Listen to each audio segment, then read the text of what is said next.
During the medieval period, there were many men who, when they incurred the wrath of the king or royal family, they paid the ultimate price in the most harrowing and brutal way possible. For example, King John, who is often considered to have been the worst king that ever ruled over England, even locked a woman and her son inside of an oubliette dungeon. They slowly starved to death, and even turned to cannibalism as things became so desperate. In England, many people preferred witnessing the more ruthless and harrowing execution methods, such as hanging, drawing and quartering, but in opposition to this was beheading by axe, which was considered a quicker and more merciful death. One man who is mostly forgotten about in history who suffered this fate was the 4th Duke of Somerset, Edmund Beaufort, who came from the powerful Beaufort family, of which kings were descended from. He met his ruthless end during the Wars of the Roses, but what happened with his execution? To support our channel, please make sure to subscribe. Edmund Beaufort was born around the year 1438, and he was the second son of Edmund Beaufort, the 2nd Duke of Somerset. He was named after his father, but his mother was Eleanor de Beauchamp, the daughter of the 13th Earl of Warwick. He was from very high stock in England's noble families, but his life would later be dominated by the Wars of the Roses.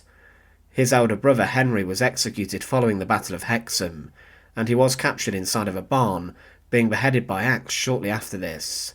With his brother's death, Edmund became the 4th Duke of Somerset, but his brother had been attainted, meaning that he technically forfeited his titles and lands upon his death.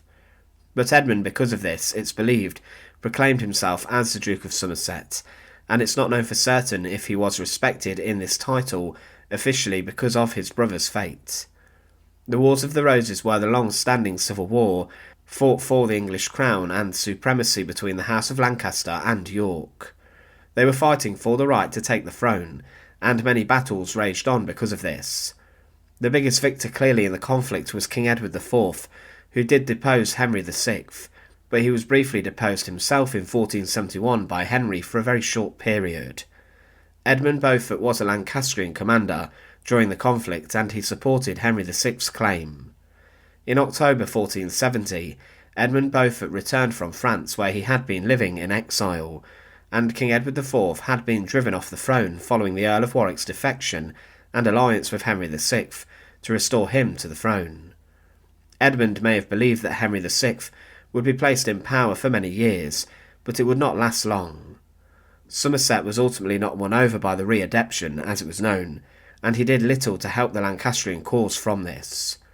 He was placed in control of holding London, however could not do this, and following the Battle of Barnet on the 14th of April 1471, the Earl of Warwick was killed, and Henry VI would later be captured. Edmund Beaufort knew that as a Yorkist commander that he would be a wanted man, and he then fled west towards Wales to seek the help of prominent Lancastrians, the Tudor family. But the Yorkists stopped him, and he fought the Battle of Tewkesbury and commanded the Lancastrian vanguard. But he could do little, and Edward IV's soldiers were too strong. Beaufort moved forward to attack the right flank of Edward IV, but it did not take long before he was captured and seized by the king and his brother Richard the Duke of Gloucester, the future King Richard III.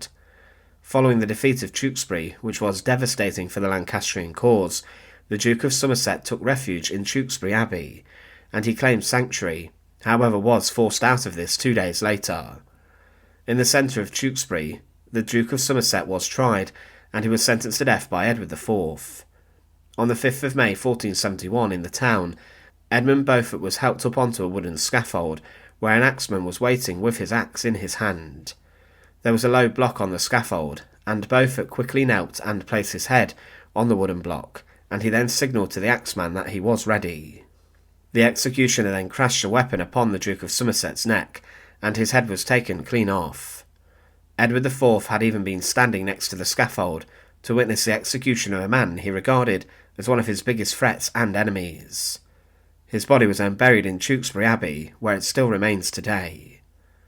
The execution of the Duke of Somerset is not the most well known, however it did have profound implications in history. But for this, Lady Margaret Beaufort and her son Henry Tudor would not have become the most senior figures who would take the Lancastrian cause forward, and of course later Henry Tudor, the future Henry VII, would defeat King Richard III at the Battle of Bosworth, beginning the Tudor dynasty, the most infamous royal family to rule over England. Thanks for watching. To support our channel, please make sure to subscribe, and once again, thank you so much for watching.